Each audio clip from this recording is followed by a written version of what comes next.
And international law LLB first semester second March 2025 प्रश्नपत्रिका मराठी व इंग्रजी क्वेश्चन पेपर डिस्कशन पुढील प्रमाणे आहे. 4. सार्वजनिक आंतरराष्ट्रीय कायदा public international law LLB 1 SEM 2 March 2025. सविस्तर उत्तरे प्रत्येकी 12 गुण. पूर्णांक 1. आंतरराष्ट्रीय कायद्याचे स्रोत सोर्सेस ऑफ इंटरनॅशनल लॉ आंतरराष्ट्रीय न्यायालयाच्या ICJ नियमावलीतील कलम 38.1 मध्ये आंतरराष्ट्रीय कायद्याचे मुख्य स्रोत दिलेले आहेत. आंतरराष्ट्रीय तह आणि करार राष्ट्रांमधील औपचारिक लेखी करार हे केवळ संबंधित पक्षांवर बंधनकारक असतात. उदाहरण संयुक्त राष्ट्रांची सनद UN चार्टर 2. आंतरराष्ट्रीय प्रथा राज्यांच्या सातत्यपूर्ण सराव आणि विश्वासातून ओपिनिओ ज्युरिस निर्माण झालेल्या प्रथा. उदाहरण राजनैतिक संरक्षण डिप्लोमॅटिक इम्युनिटी. 3. कायद्याची सामान्य तत्वे सुसंस्कृत राष्ट्रांनी मान्य केलेली सामान्य कायदेशीर तत्वे. उदाहरण निष्पक्षता सद्भावना. 4. न्यायालयीन निर्णय आंतरराष्ट्रीय न्यायालयांचे निर्णय हे बंधनकारक पूर्ववर्ती नसले तरी मार्गदर्शक ठरतात. 5. कायदेतज्ञांचे शिक्षण मते नामवंत कायदेतज्ञ आणि विद्वानांची मते. 6. इतर स्रोत संयुक्त राष्ट्रांचे ठराव सॉफ्ट लॉ राज्यांचा सराव. पूर्णांक 2. आंतरराष्ट्रीय विवादांचे निराकरण सेटलमेंट ऑफ इंटरनॅशनल डिस्प्यूट्स आंतरराष्ट्रीय विवाद संयुक्त राष्ट्रांच्या सनदेतील कलम 2.3 अन्वये शांततापूर्ण मार्गाने सोडवले जातात. शांततापूर्ण मार्ग वाटाघाटी नेगोशिएशन राष्ट्रांमधील थेट चर्चा मध्यस्थी मिडिएशन तिसरा पक्ष समझोत्यासाठी मदत करतो. सलोखा कन्सिलिएशन आयोग तोडगा सुचवतो. लवाद आर्बिट्रेशन लवादाद्वारे दिला जाणारा बंधनकारक निर्णय. न्यायालयीन तोडगा आंतरराष्ट्रीय न्यायालयाद्वारे ICJ. जबरदस्तीचे मार्ग रिटॉर्शन प्रतिशोध रिप्रायझल्स नाकेबंदी एम्बार्गो. संयुक्त राष्ट्रांची भूमिका सुरक्षा परिषद आणि आंतरराष्ट्रीय न्यायालयाद्वारे शांततापूर्ण निराकरणाला प्रोत्साहन देणे. पूर्णांक 3. राष्ट्रीयत्व मिळवण्याचे आणि गमावण्याचे मार्ग नॅशनॅलिटी मिळवण्याचे मार्ग जन्माने ज्यूस सोली वंशपरंपरेने ज्यूस सॅंग्विनिस स्वीकृतीद्वारे नॅचरलायझेशन विवाहाद्वारे नोंदणीद्वारे. गमावण्याचे मार्ग त्याग करणे वंचित करणे संपुष्टात येणे बदली. दुहेरी राष्ट्रीयत्वाचे प्रश्न. पूर्णांक 4. संयुक्त राष्ट्रांच्या विशेष संस्था स्पेशलाइज्ड एजन्सीज ऑफ UN विशेष संस्था या संयुक्त राष्ट्रांशी जोडलेल्या स्वायत्त संस्था आहेत. उदाहरणे जागतिक आरोग्य संघटना WHO युनेस्को आंतरराष्ट्रीय कामगार संघटना ILO आंतरराष्ट्रीय नाणेनिधी IMF. कार्ये आंतरराष्ट्रीय सहकार्याला प्रोत्साहन देणे तांत्रिक मदत पुरवणे आणि जागतिक मानके राखणे. पूर्णांक 5. संयुक्त राष्ट्रांचे मुख्य अंग principal organs of United Nations संयुक्त राष्ट्रांच्या सनदेनुसार स्थापित. 1. आमसभा जनरल असेंब्ली सर्व सदस्य राष्ट्रे जागतिक विषयांवर चर्चा करते. 2. सुरक्षा परिषद सिक्युरिटी काउन्सिल शांतता आणि सुरक्षा राखते. 3. आर्थिक आणि सामाजिक परिषद ECOSOC आर्थिक सामाजिक कार्यांमध्ये समन्वय साधते. 4. आंतरराष्ट्रीय न्यायालय ICJ मुख्य न्यायिक अंग. 5. सचिवालय सिक्रेटेरिएट सरचिटणीसांच्या नेतृत्वाखालील प्रशासकीय संस्था. 6. विश्वस्त परिषद ट्रस्टीशिप काउन्सिल सध्या निष्क्रिय. पूर्णांक 6. आंतरराष्ट्रीय कायद्याची व्याख्या आणि स्थानिक कायद्याशी संबंध. व्याख्या आंतरराष्ट्रीय कायदा म्हणजे राष्ट्रांमधील संबंधांचे नियमन करणाऱ्या नियमांचा संच. संबंधांचे सिद्धांत मॉनिझम आंतरराष्ट्रीय आणि स्थानिक कायदा एकच प्रणाली आहे. ड्युअलिझम दोन्ही स्वतंत्र प्रणाली आहेत. ट्रान्सफॉर्मेशन थेअरी स्थानिक कायद्यात समाविष्ट केल्यावरच आंतरराष्ट्रीय कायदा लागू होतो. Delegation theory. पूर्णांक 7. करारांचा कायदा लॉ ऑफ ट्रीटीज हे Vienna convention on the law of ट्रीटीजद्वारे संचलित आहे. मुख्य घटक पक्षांची संमती मुक्त इच्छा कायदेशीर बंधन. टप्पे वाटाघाटी रायटरो स्वाक्षरी रायटरो प्रमाणीकरण रॅटिफिकेशन रायटरो अंमलबजावणी. समाप्ती मुदत संपणे उल्लंघन किंवा परस्पर करार. पूर्णांक 8. आंतरराष्ट्रीय कायदा हा न्यायशास्त्राचा व्हॅनिशिंग पॉइंट आहे का? हे वाक्य जॉन ऑस्टिन यांनी वापरले होते. ऑस्टिनचे मत आंतरराष्ट्रीय कायदा हा खरा कायदा नाही कारण यात सार्वभौम अधिकार नाही. टीका राष्ट्रीय स्वेच्छेने कायद्याचे पालन करतात. न्यायालये ICJ अस्तित्वात आहेत. निर्बंध UN ॲक्शन अस्तित्वात आहेत.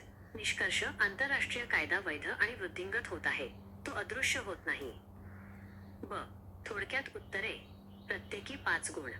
पॉइंट 1 राज्य मान्यतेचे प्रकार modes of state recognition D facto मान्यता वस्तुस्थितीनुसार. डी ज्यूर मान्यता कायदेशीररित्या. प्र.2 दशांश हस्तक्षेप इंटरव्हेन्शन एका राष्ट्राने दुसऱ्या राष्ट्राच्या अंतर्गत बाबींमध्ये केलेली ढवळाढवळ. प्रकार राजनैतिक, लष्करी, मानवतावादी.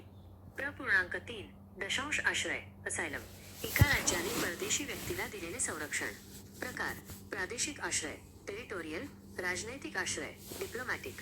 प्र.4 दशांश राज्य जबाबदारी स्टेट रेस्पॉन्सिबिलिटी आंतरराष्ट्रीय कायद्याचे उल्लंघन करणाऱ्या चुकीच्या कृत्यांसाठी राज्य जबाबदार असते.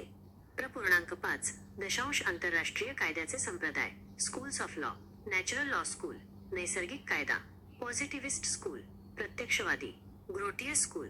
प्र.6 राज्य मान्यतेच्या पद्धती स्पष्ट मान्यता एक्सप्रेस, गर्भित मान्यता implied. 4 public international law LLB 1 SEM 2 March 2025.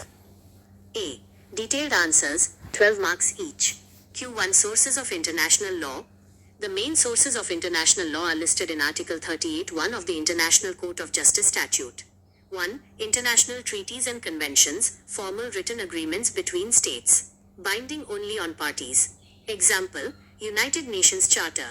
2. International custom, derived from consistent state practice plus belief, opinio juris. Example, diplomatic immunity.